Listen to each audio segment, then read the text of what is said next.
Big hi from the Scruffy Gardener here. I'm pruning my tomatoes. It is mid-July, and yeah, I don't reckon I'm going to get much fruit more. I've got quite a bit already. I just need to free the garden bed up so I can get some sunlight in there so other crops can grow. So that's probably my biggest set of tomatoes. I'm going to cut them off and ripen them off the vine. That's sort of what I've got already, and this stuff here as well. Nala, what are you doing? Catching some sun and living the best life. So another reason I'm taking these out is because the wind has played havoc. It snaps some branches. This is just an example of some, so yeah, it's a good time to get them out before the fruit drops onto the ground and gets spoiled. How cool is that?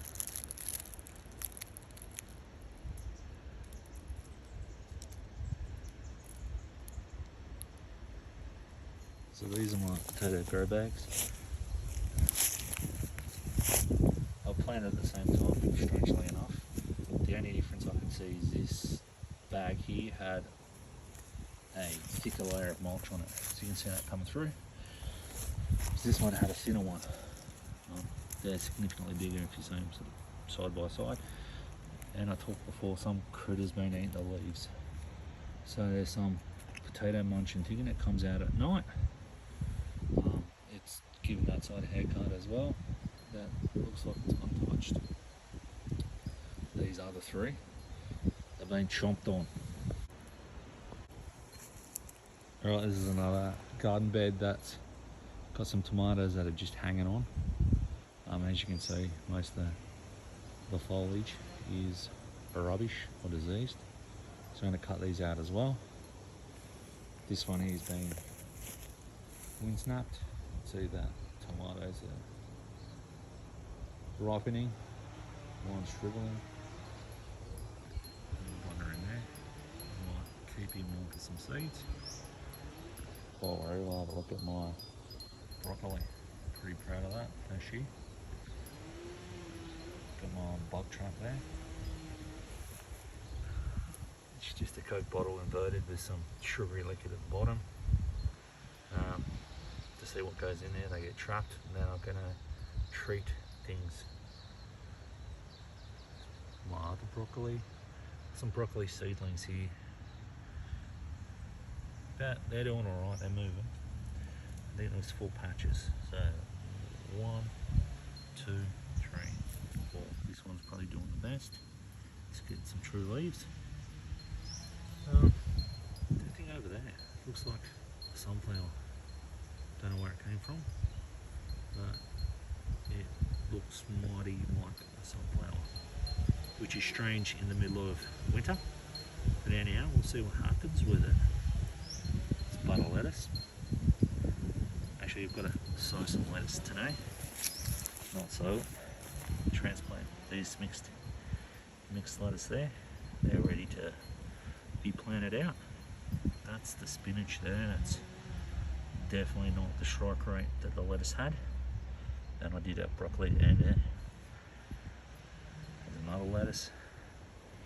I think I did a video of this before when I planted these out. So that's asparagus in the back there. And I underplanted it with some lettuce. I've just harvested 3 lettuces that were in the front there, which were all bigger than that one there. So it's a couple of weeks, and yeah, they tripled in size. Alrighty, so this is the other garden bed. That one there's already ripe. Good for eating.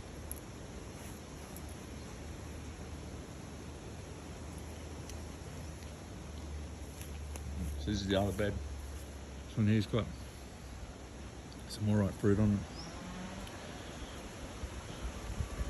These are big tomatoes, maybe.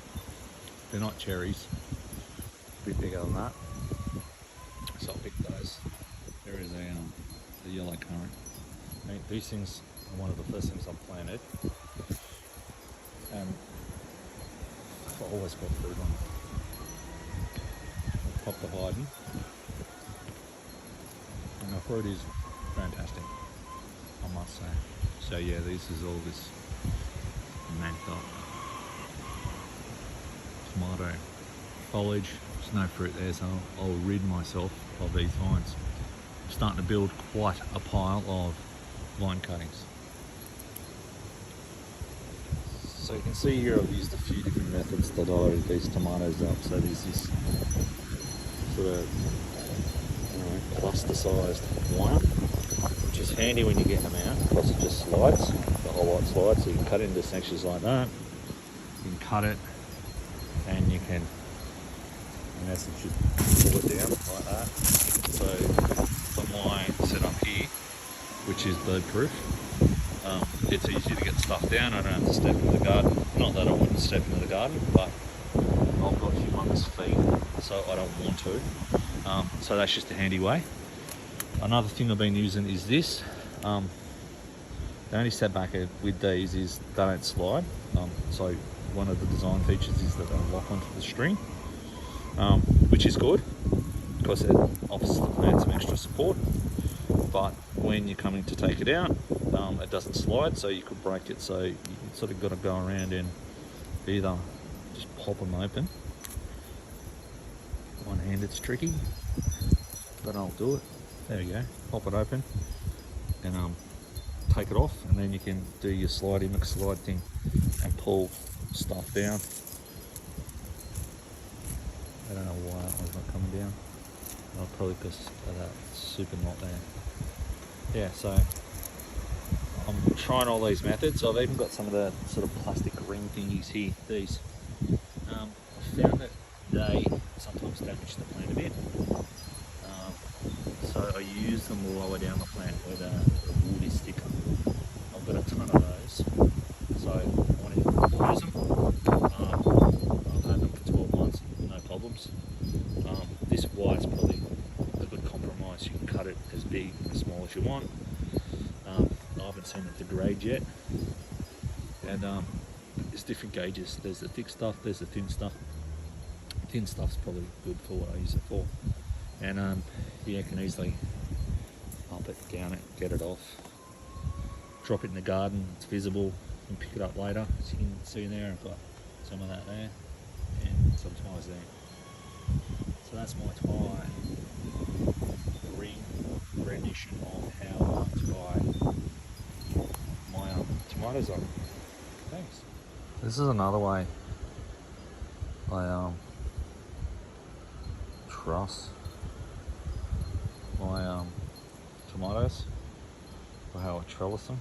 So that's just some twine, goes up to the top there. So same approach, I sort of cut it and do it down. It's a bit tougher because it twists around the vine. I just put a loose knot around the stem. I've already cut that off. Well, actually, there's the loop there. So that usually goes under a branch. And yeah, so this is probably the simplest way. So no additional things. Yeah, I don't mind it. I'll definitely use it again. I've learnt to get quality twine so it lasts the season. Otherwise, it'll just rot and fall down. And wind like we're having, that's sort of some of the problems I've had. Is the twine is deteriorated, and with a bit of wind and a bit of weight of some old vines on it, she comes crashing down. Right, I want to pay some homage to this particular vine here. So still got flowers, middle of winter, still got some fruit there, but fantastically enough, there's a story. So it ends there, goes up here, goes up here, goes over the top here. It's still got some fruit there. Comes down here, comes down here, comes down here, and this is this mammoth vine there. Now, I've only ever bought one yellow pear tomato vine. I've taken cuttings off that, and that was The one over there that you're seeing? That was cutting off this. Also, the one that's in that bed over there is also a cutting. So it's probably the hero of my tomato vines, yellow pear. Check out this mountain of celery. There you go. I'm going to chop that out.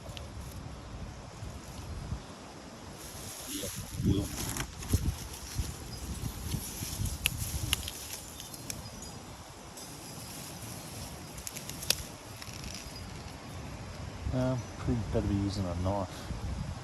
I use the secateurs. And I use a tomato vine as a tripod. Yeah, well. Right, first time ever harvesting celery. First time using a tomato vine as a tripod. Actually, I'm just going to cut it like this.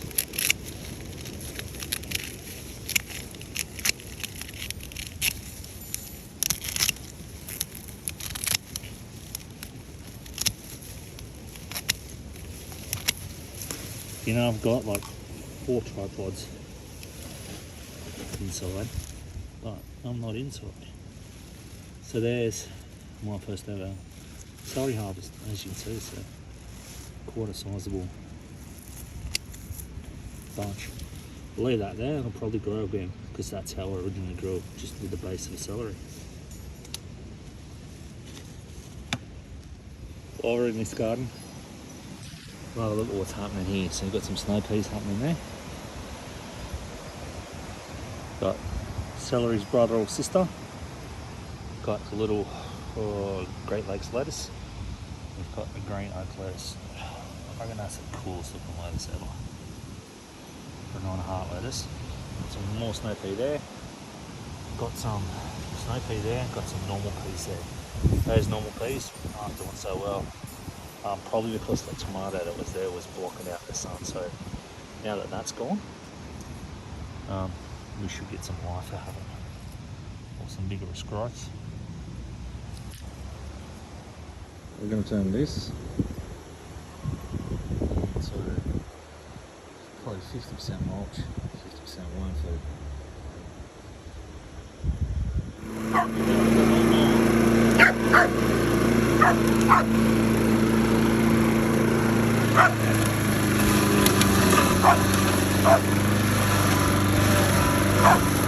You get the picture. So that turns into this.